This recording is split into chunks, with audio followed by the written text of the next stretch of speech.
So welcome to session 2C, Speech, Vision, Robotics, Multimodal and Grounding 1. So I'm Mohit Bansal from UNC. I'll be chairing this session. We have 5 very exciting talks lined up for you. So let's invite the first speaker, Extracting Possessions from Social Media, Images Complement Language, being presented by Dhivya Chinnappa.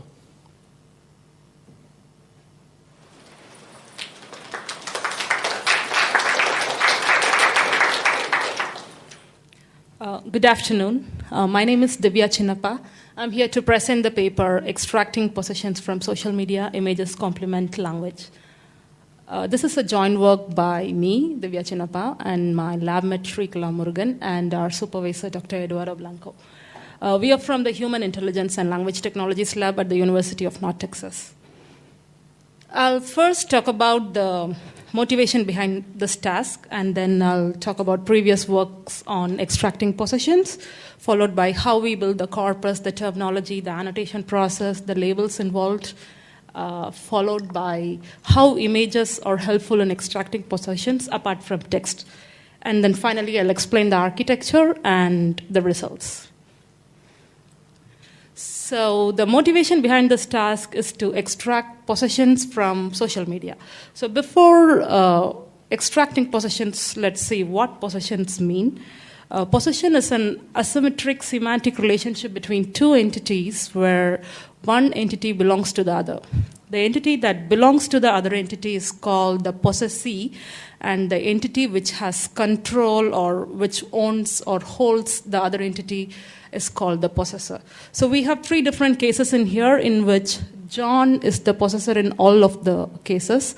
In the first case, it says John has a cold, where it is an abstract possession because cold is an abstract entity. John possesses the abstract entity. In the next case, it says John's arm, where John possesses the arm, his own arm. So every body part is an example of part-whole possession relationship. And finally is the physical possession, where the possessee is a physical concrete entity. It's a car. So we wanted to extract these kind of possession relationships from social media. So our choice was to look into tweets, and as we know that most social media posts these days accompany images, we decided to consider images and text together. And throughout this work, we only worry about physical, concrete possession, meaning we do not care about abstract possessions, like the first example, like the cold, or when somebody says, if somebody's angry or something, we do not care about possessions like that. It's only concrete possesses are considered, like things like computer, house, etc. So here are the previous works on extracting possessions. Trads and how we extract possessions as one of the 17 many relationships over possessive constructs. So the examples of possessive constructs are Dora's travels, his kid, my home, etc., where possession is one of the 17 many relationships. And there is a work by Bania et al. In 2018 where they extract possessions from a blog, where they see if the person who wrote the blog possesses the objects mentioned in the blog. So they do not limit to physical concrete objects. They also extract possessions like legs, like body parts, or abstract entities like Wi-Fi. And in our previous work, we extract possessions at a sentence level by generating plausible possessor-possessee pairs and then see if a relationship exists. So to identify a possessor, we see if a possessor is a named entity person, and to identify a possessee, we see if a noun in the sentence is subsumed by one of the many hand-chosen, hand-picked synsets. So we'll see about those synsets in the upcoming slide. So in this current work, we have 5,000 tweets, which includes a text and image together. And the tweet text should contain one of these 4 words: I, me, my, and mine. And it should also include a word that is going to refer to the concrete physical entity, which is which is a noun, and it should be present it should be subsumed by one of the senses that we handpicked in the previous in our previous work. So, for example, since it's here are vehicle, device, covering, etc., where vehicle is going to include all the possible vehicles like car, bus, etc., and device is going to be your computer, things like that. And in case of covering, all clothes like shirt, pants, and everything will be example of possesses. So here are the terminologies that we use in our work. As we saw already, a possessor, we know possessor and possessee. So once when we know there is a possession relationship between two entities, the next thing we see is that what kind of possession relation is it? So when you're driving your work to car, you possess the car, and you know that most people drive their own own car to work. So it's an alienable possession. But when you work in a lab computer, you do not actually own the computer, but you still possess the computer. We call that relationship as a control possession, where you possess an object, but you actually do not own it.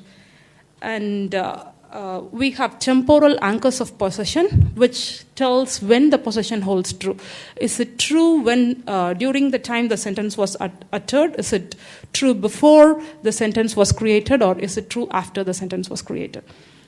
Interest as possessee is something where you figure out if the person is actually interested in the possessee mentioned in the text. For example, consider the example where we have here, it says, "I love those shoes," where we know that this person, I, is very interested about those shoes.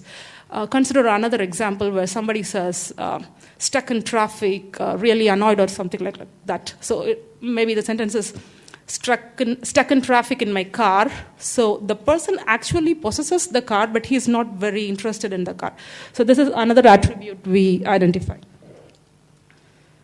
So these are the labels. For possession existence, we have S, never, and unknown. The difference between never and unknown is that in case of never, there is never a possession relationship. So when I say, "Oh, your shirt is very nice," or "I like your shirt," it means that I never possess your shirt. But in case where I say, "This is a very nice shirt," you have no idea, like, if you're not able to figure out if there is a possession relationship or not, it is called unknown possession. And we saw about the possession types and temporal anchors previously. And the interest in possession as well. So we have a really high kappa. Between the values, or the inter-analytic agreement ranges from 0.78 to 0.8. So I have some examples here, so which will help you understand better about the task. So in this example, the person who posted the tweet says, "This was about 2 years ago. I miss being on a bike." So we are able to identify that this person is on the bike. So he possesses the bike, but it's in the past. So the existence, we see what kind, is there a possession existence? Yes, there is a possession existence. What type is it? Most bikers own their own bike. So it is alienable possession, which means the person actually owns the bike. And then he says it was about 2 years ago, so it's in the past. So the temporal anchor is before. And does the person actually is interested in bike? Yes, because he says miss being on a bike.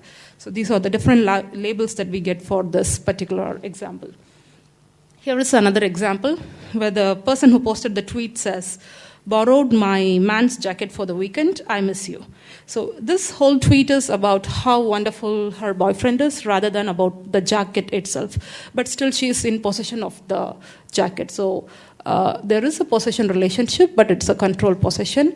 And she's not very particularly interested about the jacket, so there is no interest in the possessee.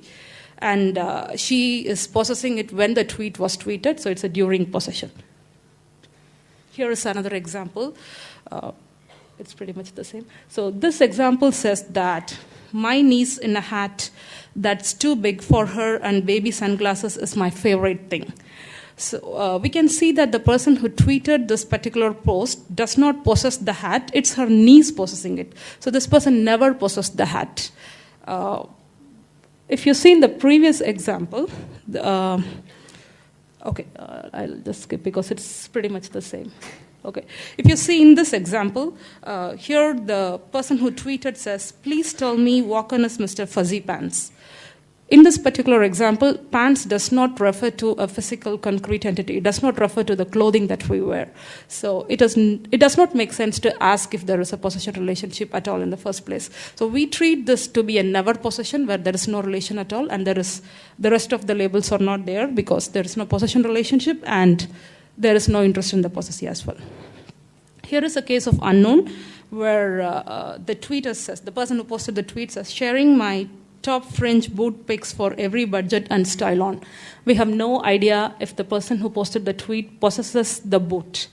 But we know that the person is interested in boots because the person has posted it. So this is an example of unknown case. So we wanted to figure out how much do images matter. So during the annotation process, we first annotated everything just with the text, and then we introduced the images to see if there is a change in the labels and what are they. So I'll show you how there is a change. So in this tweet, the person who posted the tweet says, if you haven't figured it out, I hate denim. So from the sentence, we can figure that this person does not like denim, and I have no idea if the person possesses denim. So I'm saying there is no possession. I mean, I'm not sure if there is a possession, so the possession existence label is unknown. And she says she hates denim, so it's a no. Interest in possessee is no. But when you look into the image, she's all in denim. She's being sarcastic. So there is a complete change in the labels. Let's see another example. Here, the person who posted the tweet says, someone once said, write what you know. I say, take a picture of your writing next to a candle to make it seem cool and vibey. We are not able to figure out if the person actually possesses the candle because it sounds like a generic advice, but when we look into the image, she is possessing a candle. Here's another example where the tweeter says, here's me with a sleeping pup. I gave him a hat because he's worth celebrating. But if you look closer in the picture, there is a hat, which is a digital hat, but there is no actual hat in the picture. The person has drawn a hat digitally over the pup. So previously there was a possession, and now after introducing the image, there is not a possession. So these are the change in labels when we introduce the image apart from the text. So almost 39% of unknowns change to alienable when you introduce the image, and you can see the numbers there. So it's that when you introduce image apart from text, we are able to extract more possession, be it presence or absence of possession. This is the architecture that we used. So the first part to represent the text in the architecture, we used embeddings from glove, and then like it's a common crawl embeddings from glove, and then we concatenated the tweet embeddings from glove, followed by a specific embedding for the possessee. This is how and then we had an LSTM for it. This is how we represent the text in the tweet. And to represent the image, we first tried passing the image through the inception net, and we got the weights from the penultimate layer of inception net, which is the average pulling layer. So when we tried this, it did not work. Adding the image was not very helpful, but we know from the annotations that image is actually doing things.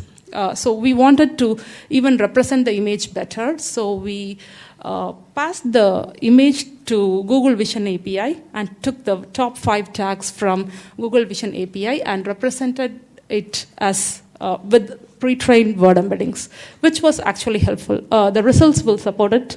So if you see in here, the results with only text and text plus image, which is actually the weights from the inception net, it's not very different. But when we added the Google tags, Google Vision tags, and when we represented them using pre-trained word embeddings, the results were increasing. So this is what I have. So we are the first to extract possessions, including text and image together, and introducing image during the annotation process apart from text shows that there is a drastic change in the labels, which means that images are helpful in identifying possessions. And apart from representing images using the weights from the inception net, if we also represent the objects and events in the image semantically using a pre-trained word embedding, the results are better. Yeah, so the data set will be available soon in my website, and for whatever reasons, if you need it really soon, you can email me and I can give it to you. Thank you.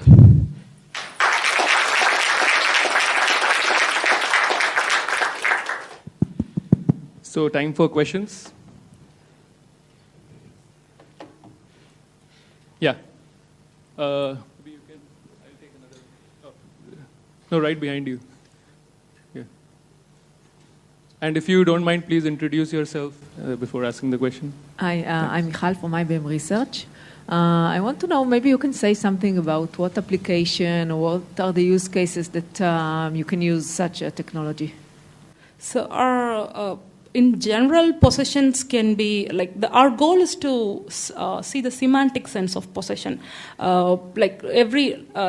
Our goal was to see if machines are actually able to capture the semantic sense of possession. For example, I said, "Hey Google, my car broke down," and Google responded back to me saying that, "I'm sorry, here are the places where you can go fix your car." But then when I asked Google back, "Hey Google, do I own my car?" it was saying that, "I'm sorry, I cannot help you with it." So the very basic natural understanding of possessions is not captured by machines at all. So we wanted to make the machine understand the possession relationship in there. So apart from this, if you have to think practically, it is also important to know the absence of possessions. Say, for example, if maybe there is a computer science student who is supposed to possess a computer and he doesn't have it, the system can actually predict that or say that this person does not possess a computer, and we can maybe help them out.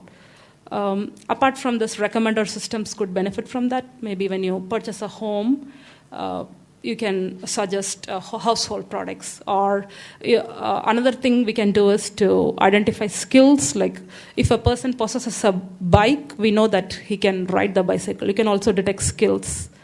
Yeah. Thank you. Thank you. Maybe one last question because we have to move on. Thanks for the talk. I'm Aditya from Saarland University. You said that you extracted the labels from the Vision API of Google. Yeah. But they are discrete labels, right? Then why did you encode them in the form using an LSTM as a sequence? Not always. Sometimes there were also words that had two words. For example, whipped cream electronic device. So we wanted to make sure they are in position. So in the example that I have in here, yes, we have only 5 tags, but sometimes the tag by itself could be 2 words, as I told you. It could be electronic device, and we wanted to make sure they are in place together. That is why we used an LSTM in that place. Great. Let's thank the speaker again.